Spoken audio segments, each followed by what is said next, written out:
नमस्कार दोस्तों, मैं हरविंदर भारद्वाज आप सबका अपने चैनल पे स्वागत करता हूं।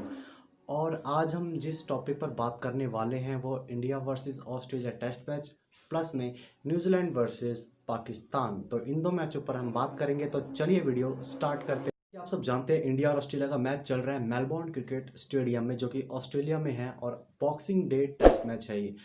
और इस मैच में टॉस होता है और बैटिंग लेने का फैसला लेती है ऑस्ट्रेलिया। वो सोचते हैं इंडिया को एक लंबा टारगेट देंगे और इंडिया दोनों इनिंगों में कंप्लीट नहीं कर पाएगी, परंतु इंडिया कुछ और ही सोच के आई थी। ऑस्ट्रेलिया सोच रहे थे कि इंडिया में जो ये चेंज किए गए हैं और डेब्यूटेंट लाए गए हैं, ये शायद इतना कारगर साबित नहीं हो पाएंगे। तो मैच की स्टोरी शुरू करते हैं। मैथ्यू वेड और जो बर्न्स आते हैं बैटिंग करने, और मैथ्यू वेड लगा देते हैं कवर ड्राइव, और स्ट्राइक पर आते हैं जो बर्न्स 3 से 4 ओवर के बाद। और उसके बाद बूम बूम बुमराह चलता है और कॉट बिहाइंड आउट करा देते हैं उनको। और उसके बाद आते हैं लाबुशेन। लाबुशेन काफ़ी अच्छा खेलते हैं और काफ़ी अच्छी तरीके से करते हैं, और उसके मैथ्यू वेड के साथ अच्छी पार्टनरशिप बिल्ड करते हैं। परंतु फिर आते हैं रविचंद्रन अश्विन, जो कि लेफ्ट हैंडेड बैट्समैन को तो कितना इजीली आउट कर सकते हैं और करते भी हैं, इसका कोई अंदाज़ा भी नहीं है। परंतु उनकी जो विकेट टेकिंग डिलीवरीज होती हैं और उनकी जो एबिलिटी है, उन पर शायद यकीन कम होता जा रहा है बीसीसीआई का। नहीं तो वो रेगुलर अगर खेलते तो उनका जो स्टैट्स है, जो 350 है, वो आपका शायद कहीं ना कहीं 400 450 तक जा सकता था। तो वो हर कंडीशन में हर जगह खेलने का पूरा मादा रखते हैं। तो उनके ऊपर शक किया गया था और उन्होंने दोनों मैचों में अपनी काबिलियत दिखा दी है कि पहले 2 मैच, फर्स्ट टेस्ट मैच में 5 विकेट, एक इनिंग में 4 और एक इनिंग में 1, जिसमें सिर्फ 2 विकेट आई थी, उसमें 1 विकेट अश्विन ने ली थी। और इस मैच की बात करोगे आप, तो इस मैच में उसने कम से कम 3 विकेट लिए, और 3 हमेशा जो मेन बैट्समैन है। आपको एक और फैक्ट बता दूं मैं, स्टीवन स्मिथ है, 2016 के बाद अब 0 पे आउट हुआ, उनको किया किसने है? रविचंद्रन अश्विन ने 2 बार आउट किया, एक बार तो 1 रन पे और एक बार 0 रन पे। और उनके खिलाफ स्ट्रेटेजी एकदम बिल्कुल साफ है। तो इंडिया का और ऑस्ट्रेलिया का इस मैच में फिर ऑस्ट्रेलिया को आगे जाके काफ़ी स्ट्रगल करना पड़ता है। 195 पे उनको ऑल आउट कर देते हैं। सिर्फ सबसे ज़्यादा उनकी टीम में कौन स्कोर करता है? मैथ्यू वेड के 35 38 के 30 अराउंड रन होते हैं, और मार्कस लेबुशेन के सबसे ज़्यादा रन होते हैं 48। और उनको आउट किया था, आप जानते हैं, डेब्यूटेंट मोहम्मद सिराज ने। तो उनसे इतनी ज़्यादा अपेक्षा नहीं की जा रही थी, परंतु जो उन्होंने पुरानी गेंद से रिवर्सिंग मचाई, पूरा तहलका मचा दिया, विकेट नहीं लिए, परंतु उनकी जो डिलीवरीज थी सारी एकदम घातक थी। परंतु इंडिया की बॉलिंग तो पहले मैच में भी सेटिस्फाइड थी और सेकंड मैच में भी बहुत अच्छी की। फिर बैटिंग करने आती है लास्ट के 10-15 ओवर के लिए इंडिया की टीम। मयंक अग्रवाल और शुभमन गिल आते हैं। तो शुभमन गिल रनिंग पे होते हैं और बैटिंग पे होते हैं मयंक अग्रवाल, और फेस कर रहे होते हैं किसको?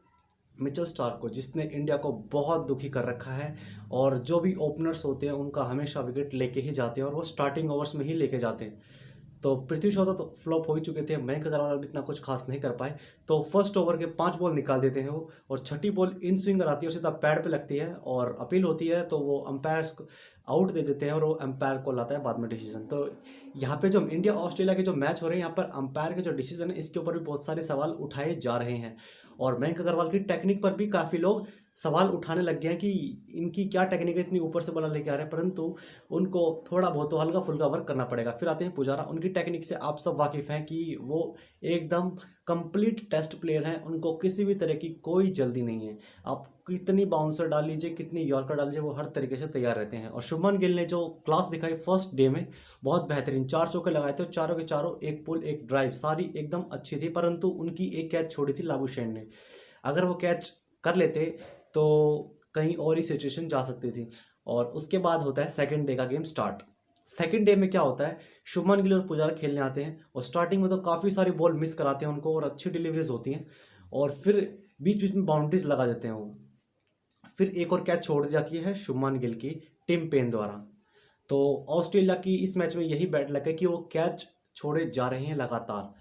उसके बाद आते हैं आपके पैट कमिंस, अच्छी बॉलिंग कराते हैं वो, और निक लगता है बैट का और टिम पिन के पास जाती है। ऐसा ही पुजारा का सेम होता है, 2 रन बाद वो भी आउट हो जाते हैं। फिर कमान आती है रहाणे, जो कि कप्तान बने हैं। बॉलिंग में तो बहुत ही शानदार इंडिया को लीड किया था उन्होंने। अब बैटिंग क्या थी कि कैप्टन क्या अपनी टीम को फ्रंट से लीड कर पाएंगे? फिर वो बैटिंग करने जाते हैं हनुमा विहारी के साथ। तो स्टार्टिंग में हल्का फुल्का स्ट्रगल किया उन्होंने भी, और हनुमा विहारी उनसे ज़्यादा अच्छे दिख रहे थे बैटिंग में, परंतु स्पिन नथन लायन की बॉल पर वो पहले तो एक चौका लगाया बहुत ही शानदार। मैंने बॉल टू बॉल मैच देखा, आपको बता रहा हूँ मैं। पहले तो शानदार चौका लगाया, फिर उन्होंने अपना लगाने के चक्कर में अपना उनके ग्लव्स में बॉल लगी और पीछे कैच चली गई। तो यहाँ पे हो गया इंडिया का चौथा आउट। तो इसके बाद दिक्कत और बढ़ गई। तो यहाँ पर जो क्रिकेट के जो एक्सपर्ट है वो ये लगाने लगे कि यहाँ पर कहीं इंडिया एकदम पहले मैच की तरह इसमें भी कहीं एक तरीके से डीप डाउन होना चाहिए, क्योंकि जो वर्ल्ड में ना जो इंडिया के खिलाफ एक थिंकिंग है कि इंडिया का अगर 4-5 आउट हो जाते हैं तो इंडिया कभी 100-200 की पार्टनरशिप कहीं नहीं लगती और हमेशा डब्बा गोल हो जाता है। तो फिर ऋषभ पंत आते हैं। ऋषभ पंत भी बहुत अच्छे फ्लो में दिखते हैं, 29 रन की बैटिंग करते हैं वो, पर पता नहीं वो अननेसेसरी शॉट खेलकर आउट हो जाते हैं, नहीं तो वो भी अभी टिके होते हैं। रहाणे तो अपने धीरे धीरे खेलते रहते हैं, और परंतु ऋषभ पंत ने ऑस्ट्रेलिया की बॉलिंग लाइनअप को तहस नहस कर दिया एक बार। तो हर बॉलर को, किसी बॉलर्स को नहीं छोड़ा उसने, हर बॉलर के खिलाफ एक से एक तगड़े से तगड़े शॉट मारे, और एकदम क्रिकेटिंग शॉट थे, यूँ नहीं कि लप्पे घुमा रहा है, परंतु एक जो उसका एक नेचुरल स्टांस होता है उससे एकदम अच्छे शॉट खेले उसने।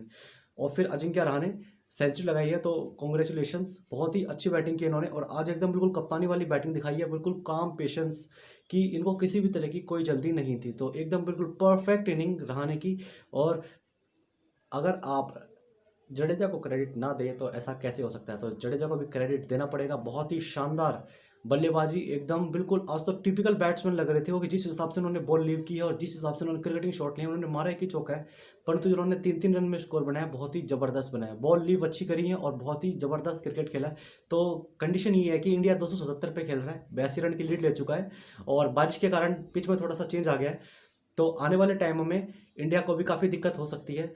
और ऑस्ट्रेलिया, आपको पता है कि उनकी जो पिच है काफ़ी और दिक्कत फैला सकते हैं, क्यों? क्योंकि अब ये बारिश आई है, बारिश की वजह से पिच में नमी आएगी और बॉल दोनों तरफ स्विंग करने से आसानी हो जाएगी। तो 82 रन की लीड है, तो मैं एक्सपेक्ट कर रहा हूँ कम से कम 150 से 180 रन तक की लीड लो, और ऑस्ट्रेलिया को कम से कम 200-250 पे निपटा दो। और हो ना हो, इंडिया इस मैच में प्रबल दावेदार मानी जा रही है, परंतु आप स्मिथ को कब तक शांत रखोगे? और ऑस्ट्रेलिया टीम बाउंस बैक ज़रूर करेगी, मुझे ऐसा प्रतीत हो रहा है। तो ये तो हो गया फर्स्ट मैच का एनालाइज। अब सेकंड मैच की बात करते हैं। थोड़ा ऊपर ऊपर से बता देता हूँ मैं आपको। न्यूजीलैंड और पाकिस्तान, न्यूजीलैंड की बैटिंग आती है पहले, और शाहीन शाह अफरीदी आजकल बहुत चर्चा में है, बहुत ज़बरदस्त बॉलिंग कर रहे हैं। टॉम लैथम उनकी फर्स्ट बॉल पे बाउंड्री लगा देते हैं, परंतु उनकी जो लेफ्टी बैट्समैन को जो आउट स्विंगर जाती है तो उसको टच करते हैं, निक लगता है और स्लिप में कैच जाती है। बहुत ही ज़बरदस्त बॉलिंग दिखाई, परंतु उनको एक एक विकेट के लिए बहुत तरसा दी न्यूजीलैंड ने। कोई बैट्समैन इतना ख़राब नहीं खेल किया, सब ने कम से कम कॉमन एकदम बैटिंग करी, और कम से कम 150 ओवर बॉलिंग करी है पाकिस्तान ने। 2 दिन तो लगभग पूरा उनसे बॉलिंग करवाई है, और बहुत मेहनत मशक्क़त करवाई है न्यूजीलैंड की टीम ने। और न्यूजीलैंड की टीम में जो हाई स्कोर किया है वो किया है विलियमसन ने, 126 राउंड किए उन्होंने, और कम से कम 300, 350, 20-30 ओवर तो वही अकेले खेल कर जा चुके हैं। और उनके कम से कम जो मिडल ओवर हैं, रॉस टेलर हैं और निकोलस हैं और वॉटलिंग है, उन सब ने 50 लगाई है, सब ने एकदम बहुत ही शानदार बैटिंग की है। परंतु पाकिस्तान की इसका क्या नतीजा है वो देखेंगे आगे जाके, परंतु उनको भी अपनी फील्ड पर वर्क करना पड़ेगा, कि अपनी फील्ड डे टू डे, ये एक वनडे नहीं है कि एक दिन, परंतु नेक्स्ट डे आप अपनी फील्ड पर वर्क कर सकते हो। और पाकिस्तान की बॉलिंग इतना सेटिस्फाई नहीं कर पाई, 431 पर ऑल आउट कर दिया न्यूजीलैंड को। कम से कम 150 से 160 ओवर न्यूजीलैंड खेल कर गई है, और सबसे ज़्यादा विकेट जो लिए वो शाहीन शाह अफरीदी ने लिए हैं, 3 यासिर शाह ने लिए हैं, और एक फ़हीम अहमद ऐसे कुछ बॉलर है, उन्होंने भी 1 विकेट लिया है। और अब बात करते हैं कि पाकिस्तान टीम बैटिंग पर आती है, और आबिद अली और शान मसूद बैटिंग पर आते हैं, और काफ़ी अच्छी बैटिंग करते हैं, परंतु उनका भी जेमिसन है, काफ़ी हाइट लंबी है, तो उनकी बॉलिंग से उनको काफ़ी दिक्कत हुई, और 30 रन पर 1 विकेट है पाकिस्तान का। तो दोनों एशियन टीम थोड़ा सा इम्प्रूवमेंट दिख रहा है, तो देखेंगे कि दोनों टीमें कैसे आगे क्या फैक्टर रहेगा। तो आशा करता हूँ जो मैंने आपको मैच स्टोरी बताई दोनों मैचों की, आप सबको अच्छी लगी होगी। अगर अच्छी लगी होगी तो प्लीज़ लाइक करिए और सब्सक्राइब करिए। मैं आपके सामने आगे और ज़बरदस्त वीडियो लाता रहूँगा, और स्पोर्ट्स रिलेटेड आपको दमदार टॉपिक लाता रहूँगा। Thank you so much for watching, मिलते हैं नेक्स्ट वीडियो में।